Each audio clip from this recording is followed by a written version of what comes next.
Salve, salve, galera! E aí, tudo de boa, todo mundo aí tranquilão, suave na nave. Olha só, eu, professor Jorginho, junto com o professor Carlinhos, né? Carlinhos, olha só esse menino pequenininho, por isso que eu chamo ele de Carlinhos. E a nossa Intérprete, né? Olha lá, a ela. Alde Linda.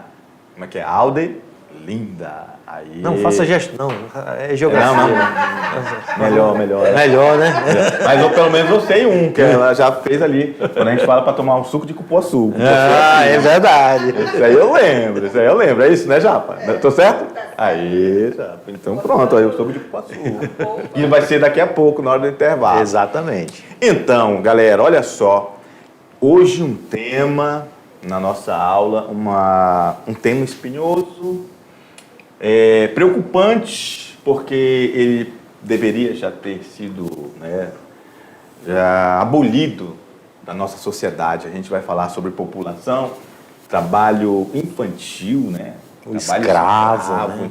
Então, são temas espinhosos e delicados. No entanto, necessário você saber.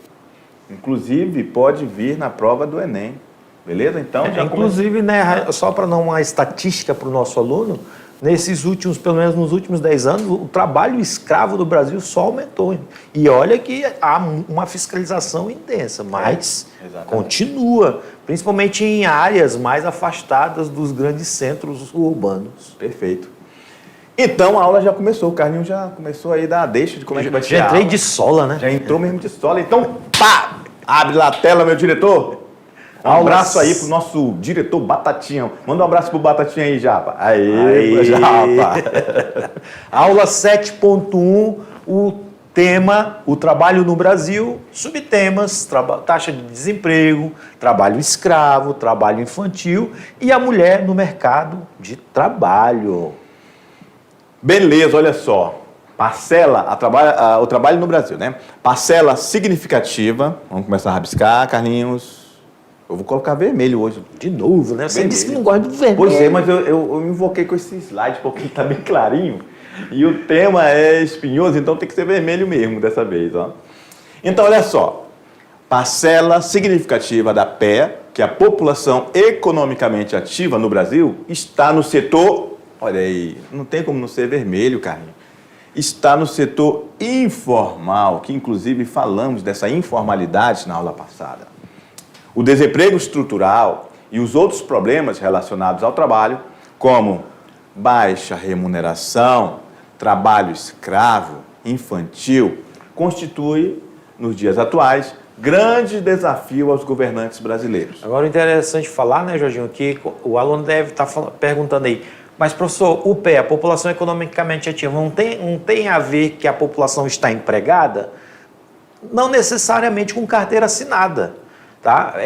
Por isso que está aqui no texto que boa parte dessa população está no setor informal.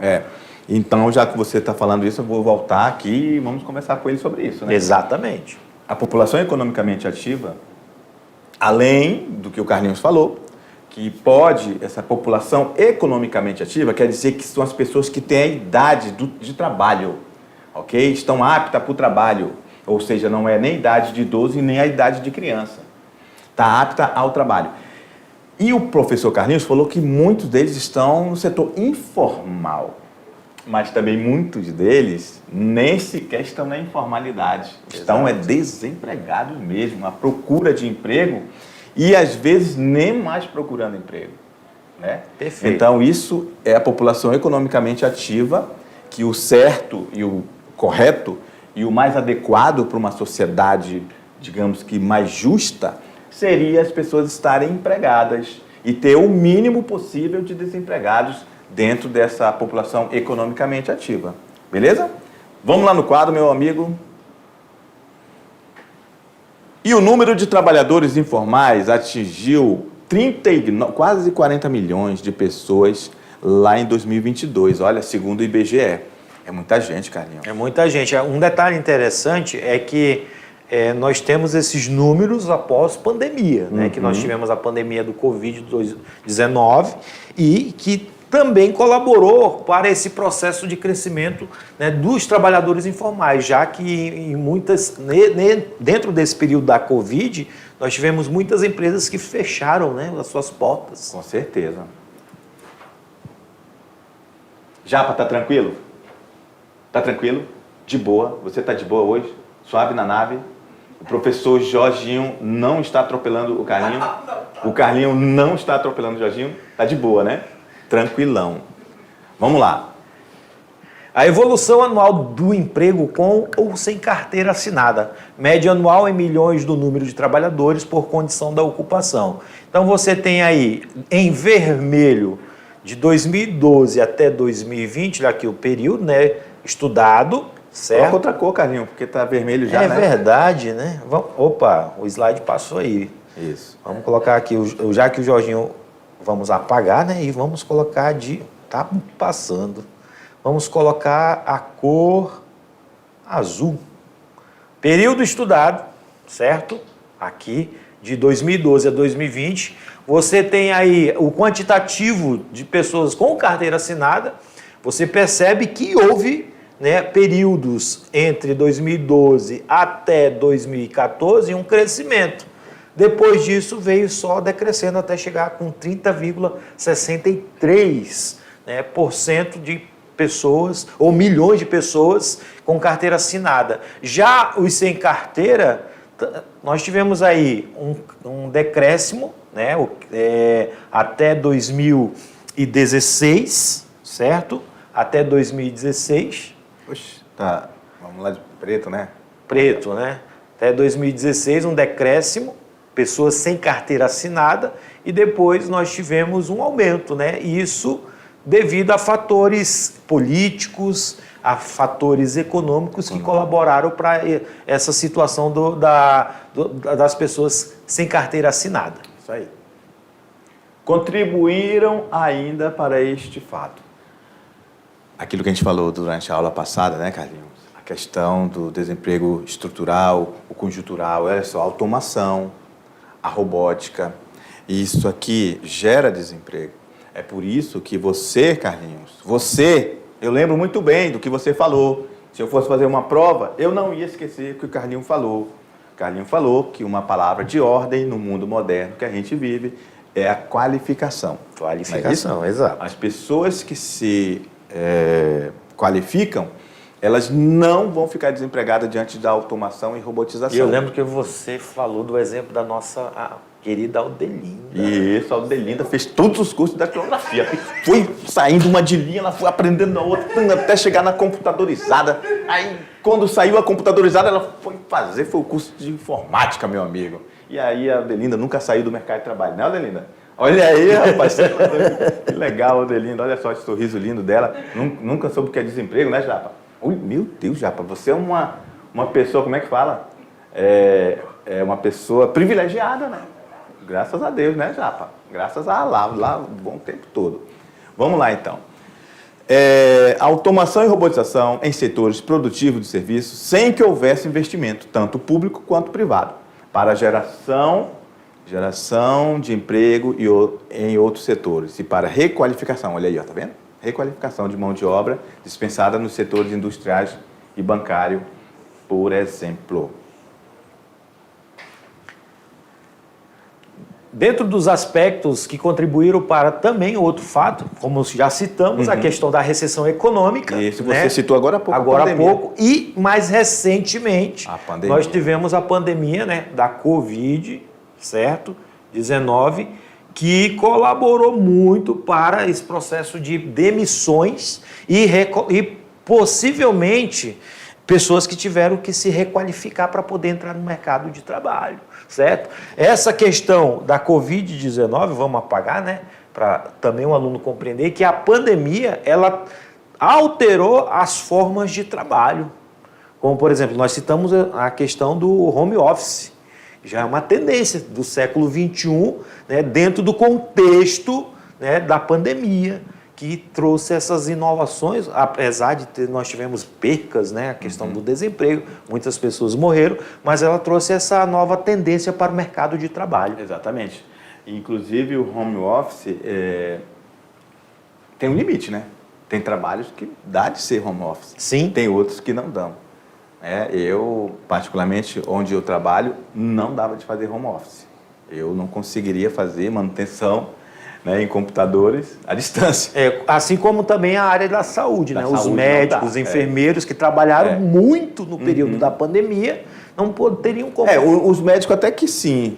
Não na questão da cirurgia, mas na questão de consulta, tem a telemedicina. Telemedicina, que foi uma tendência criada na pandemia, né?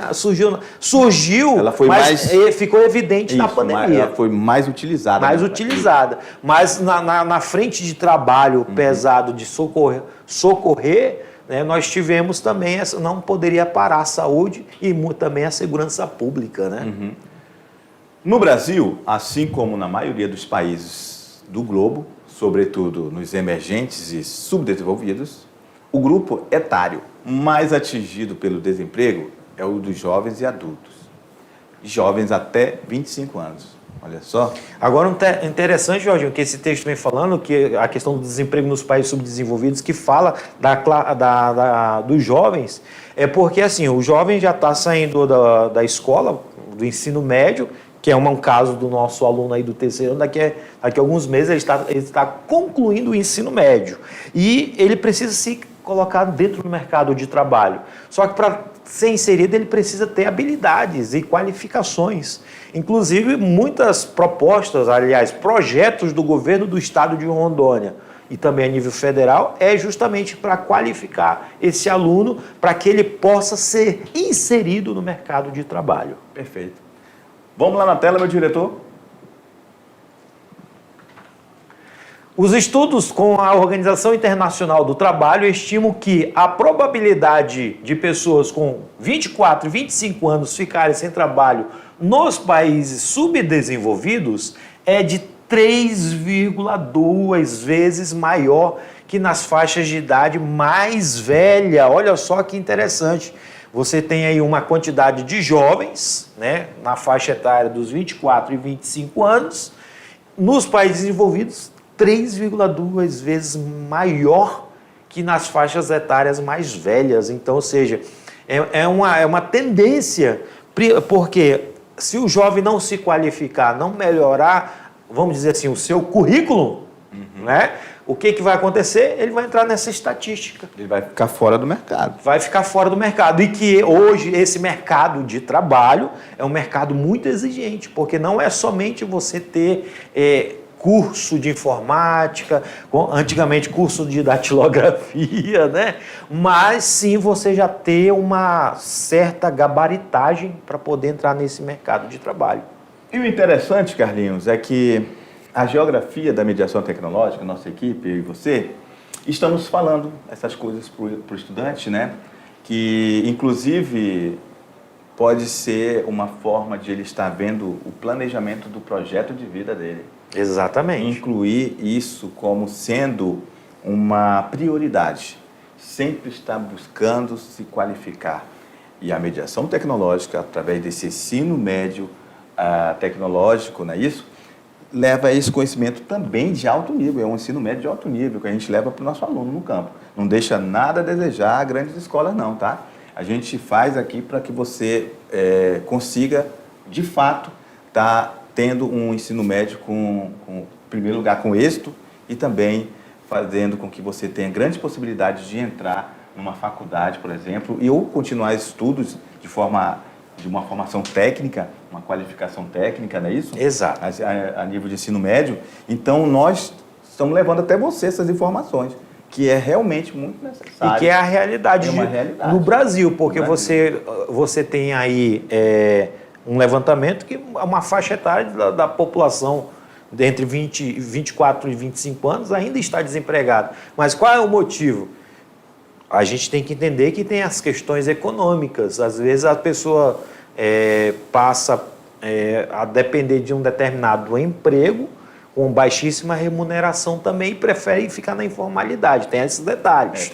Mas as grandes corporações, elas contratam pessoas que têm uma grande qualificação, um bom currículo.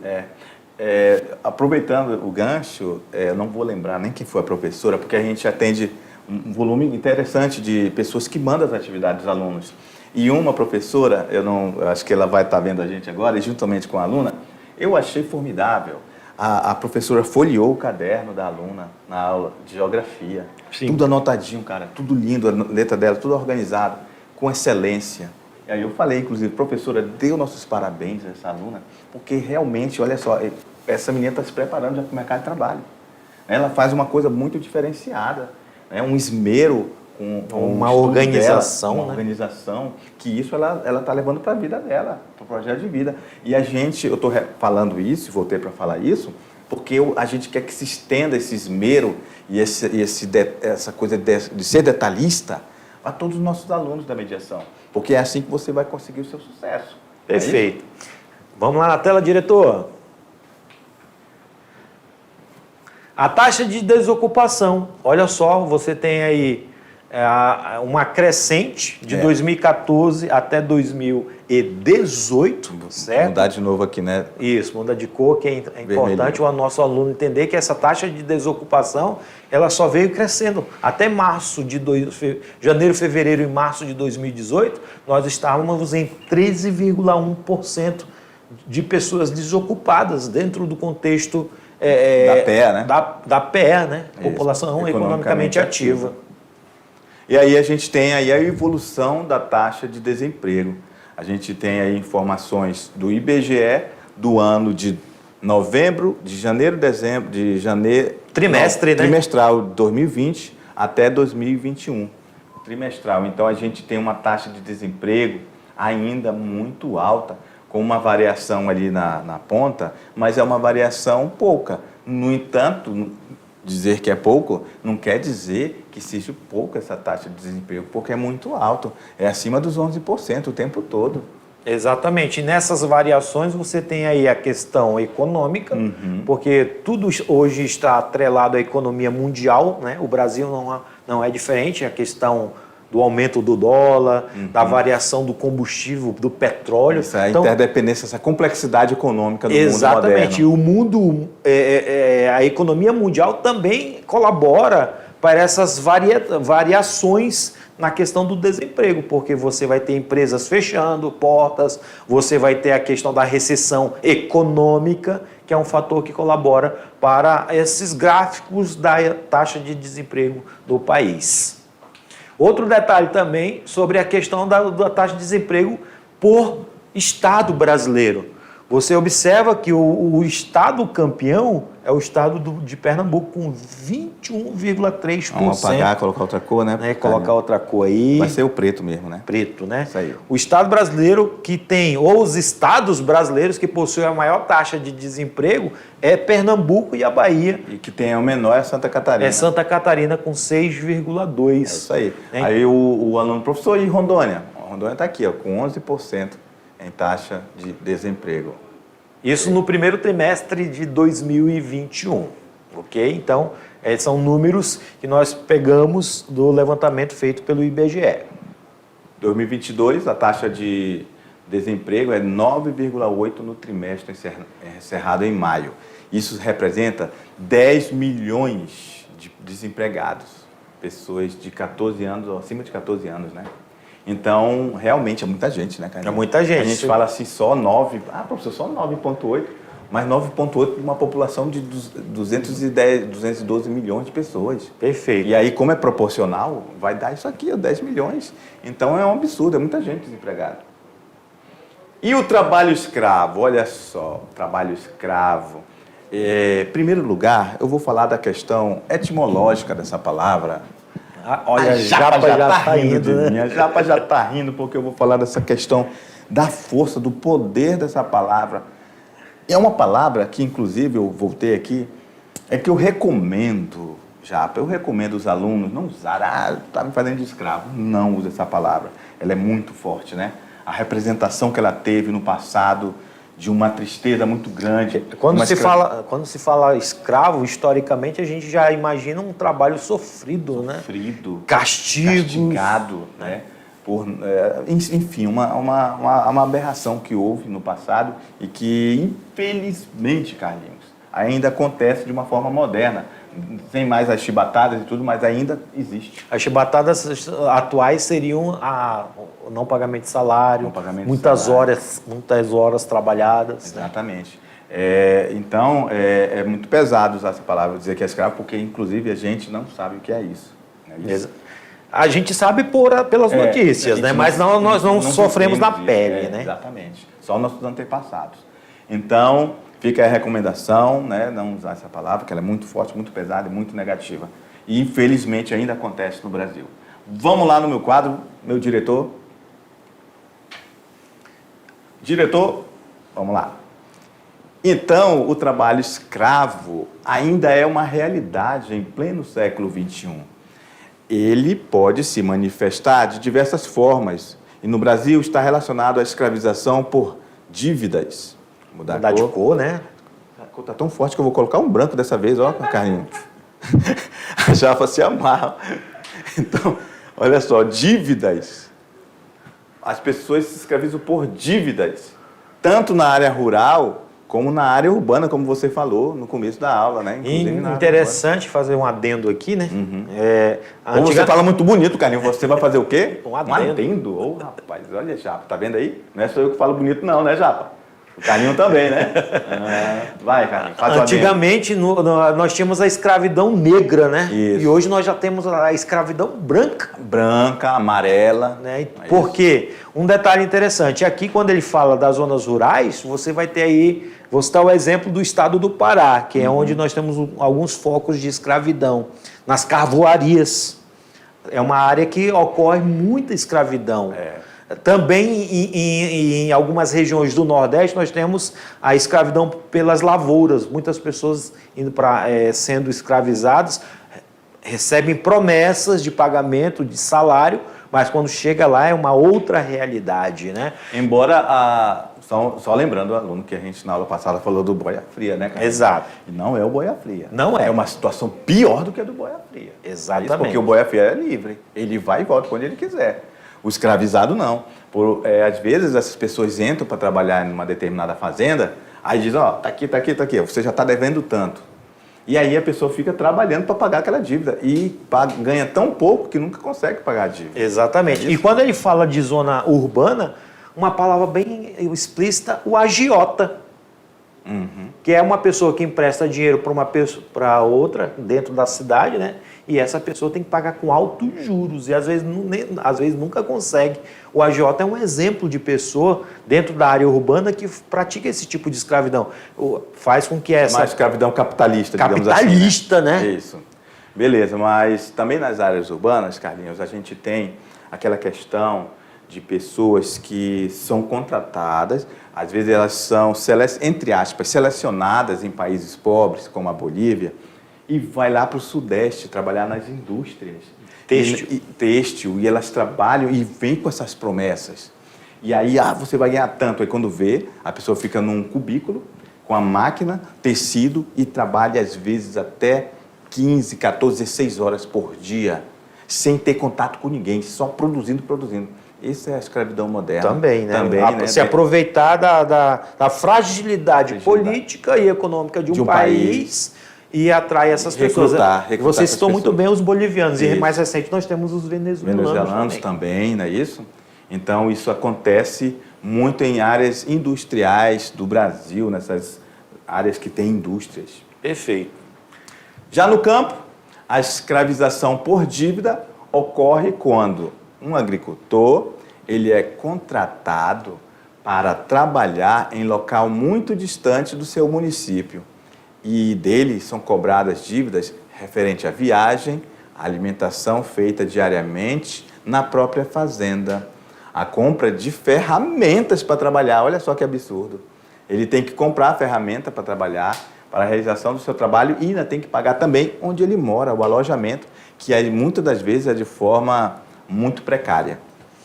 Historicamente, isso aqui ocorreu aqui na Amazônia no sistema de barracão, na história de Rondônia, na história da Amazônia. Primeiro ciclo da borracha, né? No ciclo da borracha, onde eles atraíram muitos trabalhadores nordestinos para a região, chegava no seringal para trabalhar e ali tudo que ele produzia pertencia ao dono do seringal e tudo que ele utilizava pertencia ao dono do seringal. Então, ele nunca se livrava da dívida, porque a dívida só aumentava, porque o seringalista, o dono do seringal, cobrava valores absurdos, né?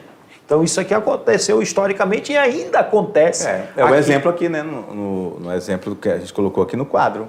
Então, essa aqui é a escravização moderna, desse exemplo que você acabou de dar, né? Como se aqui fosse esse ciclo da borracha. É o sistema de barracão.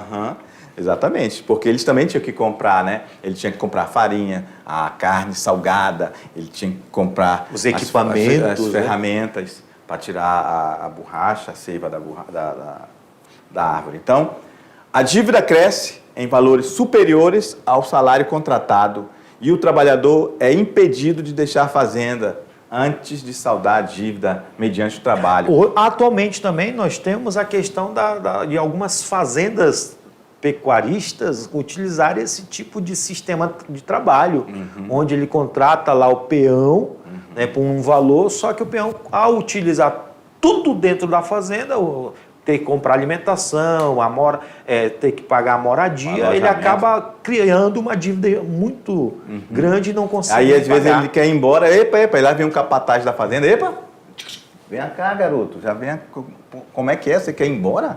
Você está devendo ao nosso patrão aqui, você não pode ir embora, não. Essa situação em que ele é impedido de ir, que agrava, né, o problema, que caracteriza esse trabalho análogo à escravidão, né? Perfeito. E aí a gente tem um trabalho muito, muito bonito feito pelo Ministério do Trabalho, né? Os auditores do trabalho fazem esse trabalho de ir em loco a fazendas que são, às vezes... Utiliza mão de obra escrava. Né? Que são, às vezes, há denúncias, né? Então chega, geralmente, uma equipe da Polícia Federal, esses auditores do Ministério do Trabalho, fiscais do trabalho, né? E INCRA, enfim, é uma força-tarefa entre vários ministérios federais. E eles vão e dão essa oportunidade dessas pessoas serem libertas. E, geralmente, esses fazendeiros, quando são pegos, eles pagam uma dívida muito grande. Multados, né? São multados e pagam essas pessoas desde o primeiro dia que ele disse que ele chegou lá. Porque geralmente não tem nada disso agendado, não tem nada anotado em lugar nenhum. Perfeito. E esse gráfico mostra justamente o que nós explicamos da escravidão do século XXI, que apesar de ter lá a Lei Áurea que libertou os escravos negros, nós temos agora a escravidão branca e que continua. Ela não tem mais cor, né? Não tem mais cor. E essa escravidão, você percebeu que aí, conforme o gráfico, teve anos que teve índices bastante consideráveis desse processo. De resgate, né? De resgate. Então, quer dizer que há muitas pessoas trabalhando. Ainda para serem libertadas. Infelizmente, né, Carlinhos? E o número de operações de resgates caíram, olha só. Isso também é uma pena, né? Olha só, 2000 só cresceu, aí de 2008 para cá vem decaindo.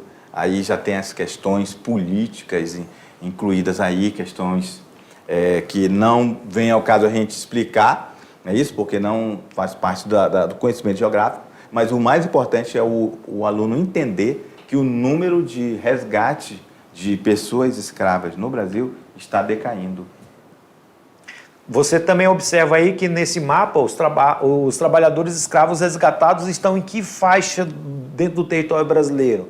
Você observa aqui, uma parte do Mato Grosso, uma parte do estado de Rondônia, tá? Aqui a região do Pará, a região de Tocantins também, né? Aqui nós temos a região próxima da Bahia, né? Minas Gerais.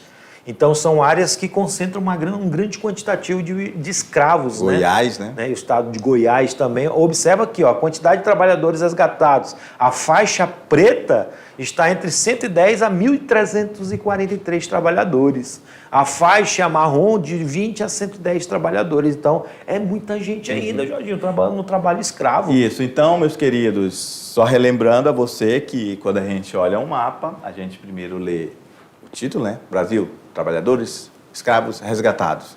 E depois vê a legenda, como o Carlinhos falou. E essa parte preta, escura aí, ó, é a que mais tem casos de trabalho escravo no Brasil. Perfeito. Dentro do contexto de áreas urbanas, muitos jovens são seduzidos pela oferta de trabalho. Olha só que interessante. Pela oferta de trabalho em cidades distantes, com o compromisso de pagar as despesas de viagem e hospedagem com o futuro trabalho. Quando chegam, são obrigados a trabalhar em empresas que funcionam clandestinamente, sem receber remuneração e em longas jornadas de trabalho extenuantes e também a questão da prostituição. Né? Nós temos aí registros dessas situações que ocorrem no Brasil. Setores dos empregadores na lista de trabalho escravo. Olha só, a grande maioria, agricultura. Né? Então, as pessoas onde tem agricultura é onde o Estado também está um pouco mais ausente, né? Por não ter esse monitoramento assim, na área rural. Então, é onde ocorre a grande parte, grande fatia do bolo está na questão da trabalho agricultura. Escravo, trabalho né? escravo, é. Criação de animais diversos, né? A pecuária, né? Isso, a pecuária, são vários tipos de criação de animais. Na construção, madeireiros, carvoaria que você falou, Carlinhos, olha aí, mineração e outros. Então, ainda temos muito trabalho escravo e temos muito trabalho ainda para fazer no Brasil para zerar isso aí, que é uma vergonha, né? Uma vergonha, né? E isso negativa o Brasil lá fora, na ONU. Exatamente. Perfeito. Tem a questão do trabalho infantil, porque o trabalho infantil, de acordo com a nossa legislação, proíbe qualquer menor de 14 anos, a legislação brasileira proíbe qualquer menor de 14 anos a trabalhar. Tá? A partir dessa idade, o trabalho é permitido desde que haja condições ou dê a condições dele ser o aprendiz. Tanto que é que o Jovem Aprendiz, que é um programa do governo, né, um programa, uma política pública, ele estabelece critérios para que esse jovem possa ser inserido no mercado de trabalho. Então, o Jovem Aprendiz é uma política pública que surgiu para solucionar essa questão, né, do jovem, né, vamos dizer, infanto-juvenil, né? Infanto-juvenil, para que ele possa ser inserido nesse mercado. Com a autorização dos pais em atividades que não sejam degradantes, perigosas e insalubres. Então, essa aí é uma das regras para que o jovem aprendiz possa ser inserido nesse mercado de trabalho. Nas grandes cidades, a gente vê crianças que perambulam pelos lixões. Opa, vamos mudar a cor, né, Caninho? Vendem balas, doces nos faróis, realizam acrobacias pelas ruas em troca de qualquer quantia e exercem atividades domésticas, principalmente as meninas. Então, ó, galera, isso aqui, ó, não é legal, tá? Infelizmente, isso acontece muito nos grandes centros urbanos do Brasil e do mundo. E isso é uma forma de trabalho infantil, né? E o gráfico que vocês estão observando aí, você tem o trabalho infantil. Em 4 anos, o número de crianças e adolescentes que exerciam algum tipo de trabalho legal caiu 16,8%, graças às fiscalizações, às operações que as polícias fazem para tentar desarticular essa situação no território brasileiro. E a mulher, né? A mulher, ela é muito importante, ela é um grande agente nesse mercado de trabalho desse mundo moderno. Porque antigamente, Carlinhos, a mulher não era nem vista para trabalhar, não, era para ficar em casa, né, Japa?